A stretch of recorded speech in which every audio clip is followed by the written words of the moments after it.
Now जो dicot leaf है उसको हम लोग डॉर्सी वेंट्रल लीफ भी बोलते हैं, और जो मोनोकॉट लीफ है उसको हम लोग आइसो बायलैटरल लीफ भी बोलते हैं. So you have to remember these two terms. Will start with the dicot leaf first. So you can see the image over here which is present on your screen. अभी यहाँ पे इनके पास भी रहता है, सबसे main layer is epidermis. Usually अभी इसके 3 मेन पार्ट्स रहते हैं, epidermis, mesophyll and vascular system. जो एपिडर्मिस रहता है वो कवर करता है अपर सरफेस को. अपर सरफेस को हम लोग बोलते हैं एडैक्सिल एपिडर्मिस, एंड वो लोअर सरफेस को भी कवर करता है जिसको हम लोग बोलते हैं abaxial epidermis. So you can see over here adaxial epidermis is ऊपर वाला surface and abaxial epidermis is नीचे वाला सरफेस. ये दोनों सरफेस को एपिडर्मिस कवर करेगा. और इनके पास रहता है क्यूटिकल्स, रहता है एकदम पतले पतले से कॉन्स्पिक्यूअस क्यूटिकल्स, छोटे छोटे से नैरो क्यूटिकल्स रहते हैं. जो एबैक्सिल एपिडर्मिस रहता है, मतलब नीचे वाला जो एपिडर्मिस रहता है, that bears more stomata than the upper epidermis. Stomata ज़्यादा रहेगा नीचे वाले में और ऊपर वाले में स्टोमेटा कम रहेगा.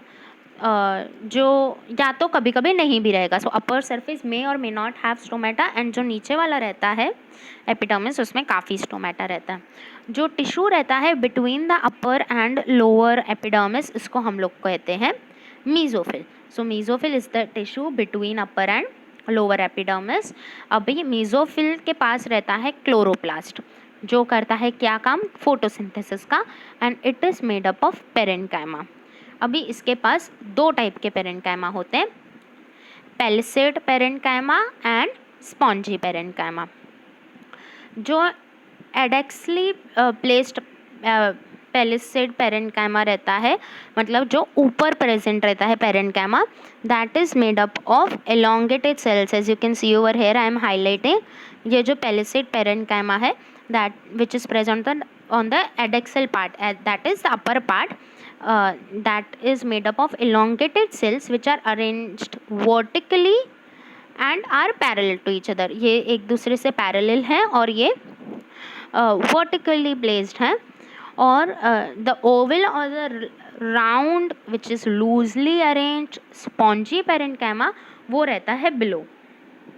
ये देखो, ये जो नीचे है ये ओवल है and it is loose and it is spongy, और ऐसे loosely arranged है. so that is the spongy parenchyma जो present रहता है नीचे एबैक्सियल एपिडर्मिस के यहाँ पे, और it is present below the pellucid mesophil. so इनके नीचे रहेगा and it extend towards the lower epidermis. अभी there are numerous large spaces, बहुत सारे स्पेसेस रहते हैं और बहुत सारे एयर कैविटीज़ रहते हैं बिटवीन दीज सेल्स. ये जो स्पॉन्जी वाले सेल्स रहते हैं इनके बीच में देर बहुत सारा एयर कैविटीज़ और बहुत सारा बड़ा बड़ा स्पेसेस रहता है. Next we have vascular system. अभी इनके वेस्कुलर सिस्टम में वेस्कुलर बंडल्स रहता है which can be seen in the veins and midrib. Midrib और वेन्स में ये सारे वेस्कुलर बंडल्स तुम लोग यहाँ पे देख रहे हो, बंडल शीथ लिखा हुआ है, xylem phloem it is written over there. so the size of vascular bundles are dependent on the size of veins. अभी जो veins है उनका thickness वेरी करता है in reticular venation of the dicot leaves. Dicot leaves में जब reticulate venation होता है तो कोई वेन पतला होता है, कोई वेन मोटा रहता है. सो उसके हिसाब से वेस्कुलर बंडल्स का भी साइज़ वेरी करेगा. और जो वेस्कुलर बंडल्स रहते हैं that is surrounded by a thick wall of bundle sheath sales. You can see over hair, ये जो एक बड़ा सा चक्कर सर्कल लग रहा है that is the bundle sheath cells, और वो प्रोटेक्ट करता है वेस्कुलर बंडल्स को, दैट इज़ वो xylem और phloem को प्रोटेक्ट करेगा. So that is all about the dicot leaf. Now we have monocot leaf. अब मोनोकॉट लीफ को हम लोग बोलते हैं आइसो बायलैटरल लीफ, और इसका और डॉर्सी वेंट्रल मतलब डाइकॉट का एनाटॉमी इज सिमिलर, बट इसमें कुछ कुछ कैरेक्टरिस्टिक्स डिफरेंस रहते हैं. अभी जैसे iso bilateral that is monocot में जो स्टोमेटा रहता है that is present on both the surface of epidermis. Monocot में ऐसा, डाइकॉट में ऐसा नहीं था। डाइकॉट में हमको स्टोमेटा सिर्फ लोअर एपिडर्मिस एबैक्सिल पे था। यहाँ पे स्टोमेटा दोनों एपिडर्मिस में रहता है, एडैक्सिल पे भी रहता है ना एबैक्सिल पे भी रहता है। और मीजोफिल्स जो है वो डिफ्रेंशिएटेड नहीं होते हैं पेलिसेड एंड स्पॉन्जी फॉर्म में। डाइकॉट में हमको 2 टाइप के मीजोफिल्स थे, यहाँ पे कुछ भी डिफ्रेंशिएशन नहीं रहता है मीजोफिल्स का। और जैसे ग्रासेस है, कुछ ग्रासेस में कुछ adaxial epidermal that is upper layer of epidermal cells it's modified into veins into a large empty colourless cells में वो अपने आप को मॉडिफाई कर देते हैं, और ऐसे सेल्स को हम लोग बोलते हैं bulliform cells. Bulliform cells basically क्या रहता है, जो एडेक्सल एपिडर्मल सेल्स हैं वो अपने आप को मॉडिफाई करते हैं into large empty colourless cells, so उनको हम लोग बोलेंगे बुलीफॉर्म सेल्स। और ये किस में होता है, it is characteristics of monocot grasses. अभी जब बुलीफॉर्म सेल्स रहते हैं लीव्स में, वो वाटर को एब्जॉर्ब करते हैं and the surface of the leaf is always exposed. Leaf का सरफेस एक्सपोज रहता है, और जब वो फ्लैसिड हो जाते हैं due to the water stress, they make the leaves curl inwards to minimise the water loss.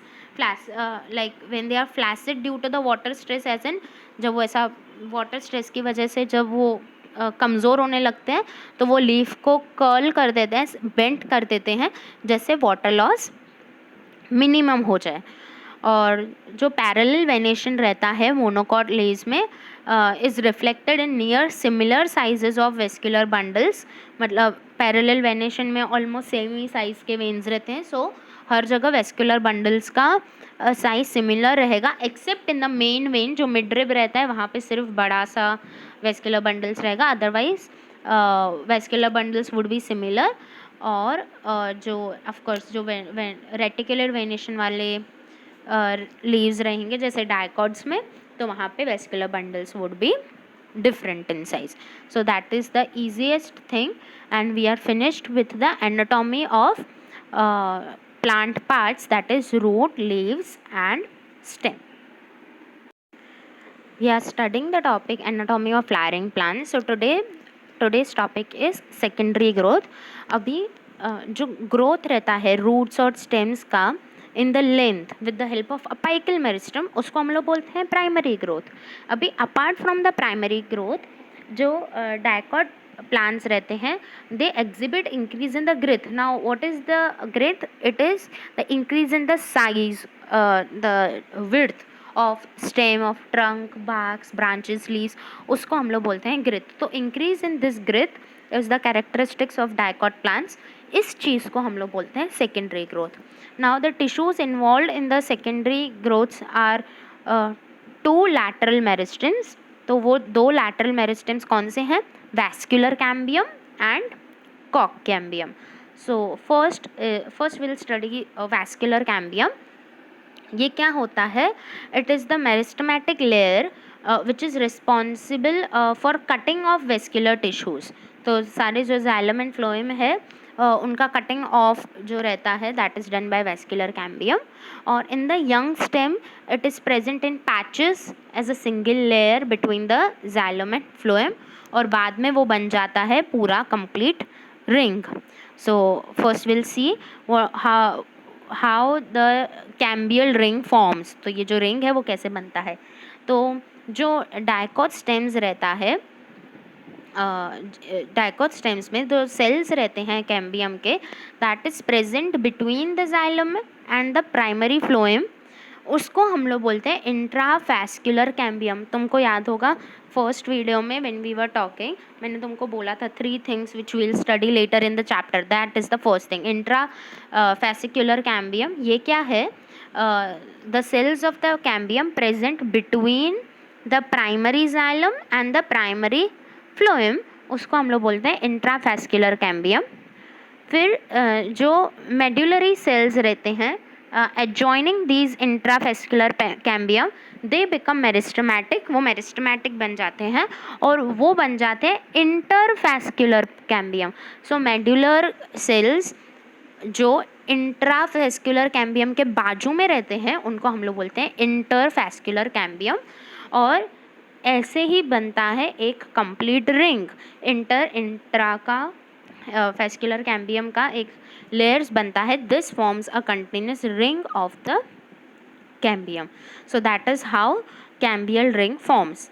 अभी कैम्बियल रिंग का activity, what is the activity of the cambial ring. अभी जो कैम्बियल रिंग है वो एक्टिव होता है and it begins to cut off the new cells both towards the inner and the outer sides. Inner और outer side से वो new cells को कट ऑफ करेगा. The cells cut off towards the pith, जो pith की तरफ cut off होते हैं वो बन जाते हैं सेकेंडरी जाइलम, और जो पेरीफेरी की तरफ कट ऑफ होते हैं वो बन जाते हैं सेकेंडरी फ्लोएम. तो याद रखना है ऐसे सेल्स जो towards the pith cut off होंगे वो सेकेंडरी जाइलम बनेंगे, और जो towards the periphery cut off होंगे वो सेकेंडरी फ्लोएम बनेंगे. जो कैम्बियम रहता है that is generally more active on the inner side than on the outer. So inner side it is more active and outer side it is less active. इसीलिए जो secondary xylem रहता है वो ज़्यादा बनता है देन सेकेंडरी फ्लोएम में से, और वो बहुत जल्दी भी बनता है और वो मोटा भी रहता है, कॉम्पैक्ट मास भी रहता है उसका. जो प्राइमरी एंड सेकेंडरी फ्लोएम्स रहते हैं दे ग्रेजुअली गेट क्रश्ड, मतलब ऐसा चूरा बन जाता है उनका, पाउडर बन जाता है due to the continued formation and accumulation of the secondary xylem. जैसे एडवांस चीज़ें बनेंगी वैसे कम एडवांस चीज़ें कम होती जाती हैं. जैसे अभी we have touch screen phones, तो हम लोग बटन वाले फ़ोन्स बहुत कम यूज़ करते हैं. So same is in plants. Secondary xylem और सेकेंडरी फ्लोएम जैसे जैसे बनता जाता है वैसे ही प्राइमरी वाला जाइलम क्रश होता जाता है.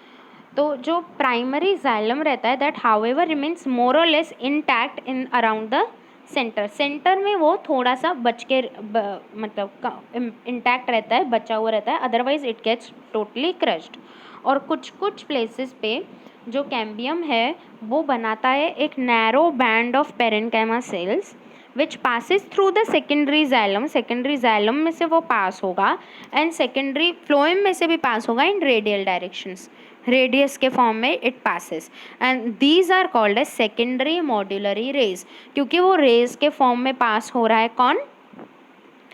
This cambium in the form of parenchyma cells secondary xylem और सेकेंडरी फ्लोएम के बीच बीच में से पास हो रहा है, इसके लिए वो बन जाएगा secondary medullary rays. Now next we will study about 4 types of wood. 4 wood पढ़ेंगे. So spring wood and autumn wood, heartwood and sapwood. अभी spring wood में क्या रहता है, जो कैम्बियम का एक्टिविटी रहता है is under the control of various physiological and environmental factors. Cambium is basically layer ना जाइलम और फ्लोएम के बीच में, तो various physiological and environmental factors के ऊपर डिपेंड करता है इसका एक्टिविटी. इन टेम्परेट जोन्स क्या होता है, जो क्लाइमेट कंडीशंस रहते हैं वो यूनिफॉर्म नहीं रहते थ्रू आउट द ईयर. कभी कुछ क्लाइमेट रहेगा, कभी कुछ क्लाइमेट रहेगा. तो जब स्प्रिंग सीजन होता है तब कैम्बियम इज़ वेरी एक्टिव. तो स्प्रिंग सीजन में cambium becomes very active and it produces large number of xylary elements which have vessels with wider cavities. तो बहुत ज़्यादा एक्टिव होता है कैम्बियम और वो जाइलरली एलिमेंट्स प्रोड्यूस करता है, और उनके पास बहुत सारे वेसल्स होते हैं और वो बहुत ज़्यादा वाइड कैविटी वाले होते हैं. तो ये सीज़न में, स्प्रिंग सीज़न में जो वुड बनेगा उसको हम लोग बोलते हैं स्प्रिंग वुड, या तो उसका नाम है अर्ली वुड. अभी स्प्रिंग के बाद आएगा विंटर. तो विंटर में जो कैम्बियम रहता है दैट बिकम्स लेस एक्टिव और उसके पास थोड़े से कम जाइलरली एलिमेंट्स रहते हैं और उसके वेसल्स बहुत नैरो रहते हैं which is opposite of spring wood, इसलिए उसका नाम है ऑटम वुड और late wood. So opposite of spring is autumn, ऐसे याद रखना है. स्प्रिंग के पास जो वेसल्स हैं वो वाइड हैं और उसका कैम्बियम एक्टिव है।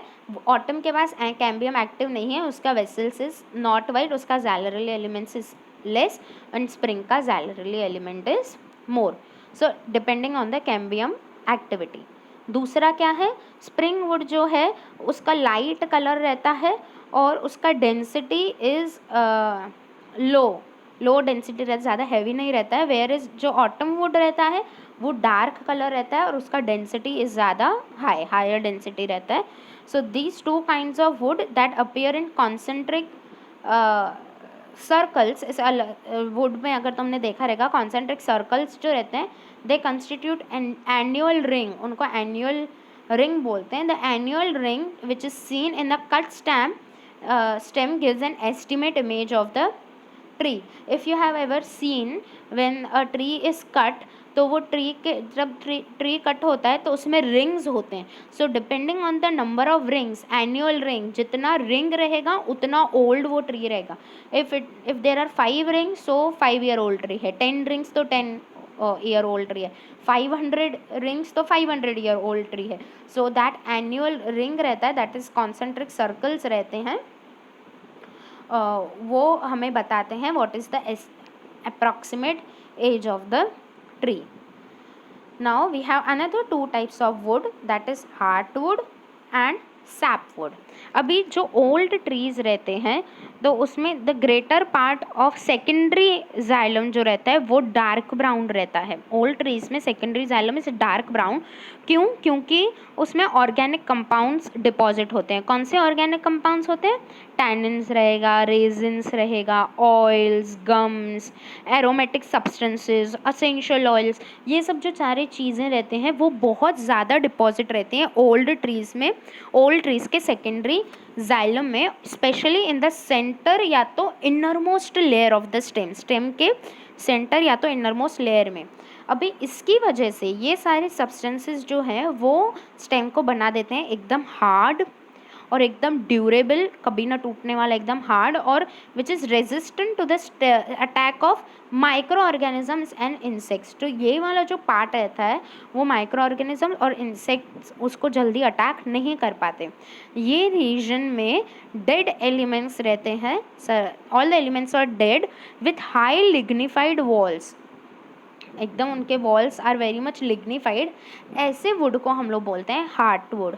हार्टवुड में मतलब सारा अच्छा क्वालिटीज़ इज़ हार्ट, ऐसे याद रखो, हार्ट इज़ वेरी गुड, तो सारे good qualities are with heart, so which is highly durable and attack of micro organisms बहुत कम रहेगा और इंसेक्ट्स अटैक बहुत कम कर पाएंगे। सारी अच्छी अच्छी चीज़ें, रेजिन्स, ऑयल्स, ये सारा सब चीज़ें जिस वुड में रहता है दैट इज़ हार्टवुड। अभी heartwood does not conduct water, water conduct नहीं करेगा, वो वाटर पहुंचाने का काम उसका नहीं है बिकॉज इट इज़ डेड, तो वो वाटर नहीं पहुंचा सकता। But it gives mechanical support to the stem because it is very hard, तो वो स्टेम को मैकेनिकल सपोर्ट बहुत अच्छे से देता है। अभी the peripheral region of the secondary xylem, मतलब बाहर का रीजन है, साइड वाला जो रीजन है सेकेंडरी जाइलम का, वो रहता है लाइटर इन कलर, काफ़ी लाइट कलर रहता है, हार्टवुड जैसे बहुत डार्क कलर रहता है। So this is lighter in colour और इसको हम लोग बोलते हैं sapwood. So peripheral region of secondary xylem is known as sapwood, और ये इसका काम क्या है? To conduct water and minerals from root to leaves, root से लीव्स तक वाटर एंड मिनरल्स लेकर जाने का। So that is all about heartwood and sapwood, and that's how we complete the vascular cambium part of the plant growth. After the vascular cambium we have to study cork cambium. अभी cork cambium क्या है? जैसे stem में क्या होता है, जैसे stem increase होता है उसका ग्रोथ इंक्रीज होता है due to the activity of vascular cambium, तो जो आउटर कॉर्टिकल लेयर रहता है और एपिडर्मल लेयर रहता है वो ब्रेक हो जाता है एंड दैट, और वो रिप्लेस होता है to provide new protective cell layers. तो वो पहले वाले जो सेल लेयर्स हैं वो वीक हो गए हैं तो वो ब्रेक हो जाते हैं और न्यू सेल लेयर्स आ जाते हैं उनको प्रोटेक्ट करने को। तो सूनर और लेटर अनदर मेरिस्टेमेटिक टिश्यू, उसका नाम है कॉर्क कैम्बियम और phellogen, that develops under the cortex, usually in the cortex region. So cortex region में कॉर्क कैम्बियम डेवलप होता है. कॉर्क कैम्बियम को हम लोग दूसरी चीज़ बोलते हैं फाइलोजेन. वो प्रोटेक्टिव लेयर का काम करता है. अभी फाइलोजेन क्या होता है? It is a couple of layers thick, काफ़ी 2-4 लेयर्स उसको होते हैं. और वो कैसे बना रहता है? It is made up of narrow, thin walled and approximately rectangular cells. लगभग रेक्टेंगुलर सेल से बना रहता है, नैरो रहता है और थिन वॉल्ड रहता है. जो फाइलोजेन रहता है that cuts off the cells on both the sides. सेल्स के दोनों साइड्स को वो कट करेगा. तो जो आउटर सेल होता है दैट डिफ्रेंशिएट्स इनटू कॉर्क, जिसको हम लोग बोलते हैं फिल्म. और जो इनर साइड कट होता है that differentiates into secondary cortex, या तो हम लोग उसको बोलते हैं फेलोडर्म. सो इनर पार्ट को फिल्म एंड आउटर पार्ट को फेलोडर्म. जो कॉर्क है that is impervious to water due to the deposition of suberin in the cell wall. तो वाटर को नहीं आने देगा अपने पास. और जो सेल्स रहते हैं सेकेंडरी कॉर्टेक्स में they are पेरेन्काइमस sales.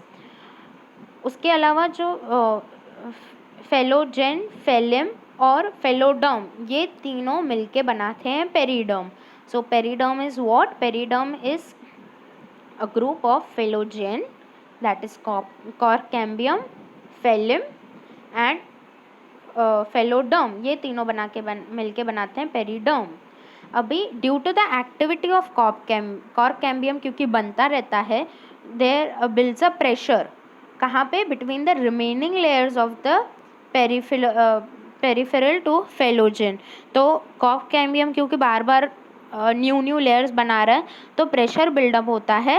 And ultimately ये जो लेयर्स हैं, ट्री का जो लेयर्स हैं वो गिर जाते हैं. सो ट्री के लेयर्स ऐसे कैसे पैचेस से ट्री में से ऐसे लेयर ऐसे टुकड़े गिर जाते हैं और वो एकदम ऐसे कैसे बोलते हैं, रफ हो जाता है. सो तुम लोगों ने देखा रहेगा ट्री का जो ट्रंक रहता है वो कभी भी ऐसा स्मूथ हमको नहीं दिखता. That is rough.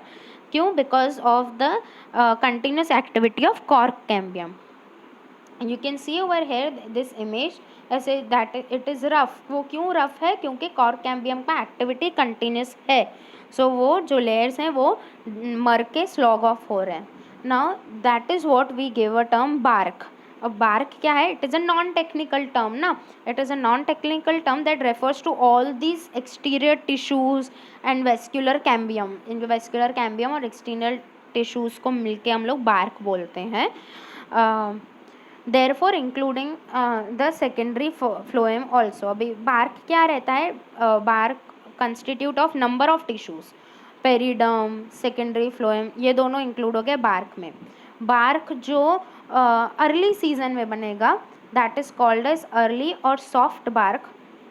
और जो सीज़न के एकदम एंड में बनेगा उसको हम लोग बोलते हैं लेट और हार्ड बार्क. अभी सो अलग अलग नेम है उनके, late bark, hard bark. These all are the constituents of various names of the bark. अभी एट सर्टन रीजन्स क्या होता है, जो फेलोजेन रहता है that cuts off closely arrange parenchymas cells. तो एकदम पास के जो पेरेन्काइमस सेल्स रहते हैं उनको फेलोजेन कट कर लेता है on the outer side instead of the cork cells. अभी ये जो पेरेन्काइमस सेल्स हैं वो रप्चर होते हैं और वो रप्चर करके एपिडर्मिस को भी रप्चर कर देते हैं. तो एकदम जो प्रोटेक्टिव लेयर रहता है वो एपिडर्मिस वो भी रप्चर हो जाता है. एंड इसीलिए लेंस शेप के ओपनिंग्स बनते हैं ट्रीज़ में. So these lens shaped openings are called as lenticels. तो यहाँ पे आप जो देख रहे हो ना, ये लेंस शेप के ओपनिंग्स, ये बीच में ओपनिंग्स हैं वाइट कलर के. These openings are called as lenticels. और लेंटिकल्स का काम क्या है? To permit the exchange of gases between the outer atmosphere and the internal tissue of the stem. वही कार्बन डाइऑक्सीजन का एक्सचेंज. और ये जो लेंटिकल्स रहते हैं ये they are usually present in the woody trees. Okay, so that was all about cork cambium. The last topic we have for this chapter is secondary growth in roots. अभी क्या होता है, जो डायकॉट के roots रहते हैं वहाँ पे वेस्कुलर कैम्बियम जो रहता है इस कम्प्लीटली सेकेंडरी इन ओरिजिन, वो सेकेंडरी रहता है ओरिजिन में। और वो कहाँ से ओरिजिनेट होता है? It is originated from the tissue which is just below the flowing bundles. और वो कैसा रहता है? It is a portion of pericycle tissue above the protoxylem. ये देखो यहाँ पे आप लोग देख रहे हो सेकेंडरी फ्लोएम दिख रहा है। So it is above the protoxylem which forms a complete and continuous wavy ring. ये दिख रहा है ना आपको, ये these wavy rings, that is that वो ये है सारा, that is the vascular cambium जो बन रहा है। और ये वेवी रिंग बाद में बन जाता है सर्कुलर रिंग। अभी जो बाद में के फर्दर इवेंट्स हैं they are similar to those which happen in the dicot stem. सब डायकॉट स्टेम में जो हमने पढ़ा था ना सारा, epidermis, cortex, primary phloem, that is all similar which happens in the dicots roots also. उसके बाद सेकेंडरी ग्रोथ जो स्टेम और रूट्स में रहता है of that happens in gymnosperms, and however the secondary growth that does not occur in monocots. So याद रखना है सिर्फ the secondary growth happening in stem is same as the secondary growth which happens in the roots, and it is the most characteristic feature of gymnosperms। और secondary growth कभी भी monocots में नहीं रहता। And with this we complete our whole chapter of anatomy of flowering plants. I hope you understood it. All the best.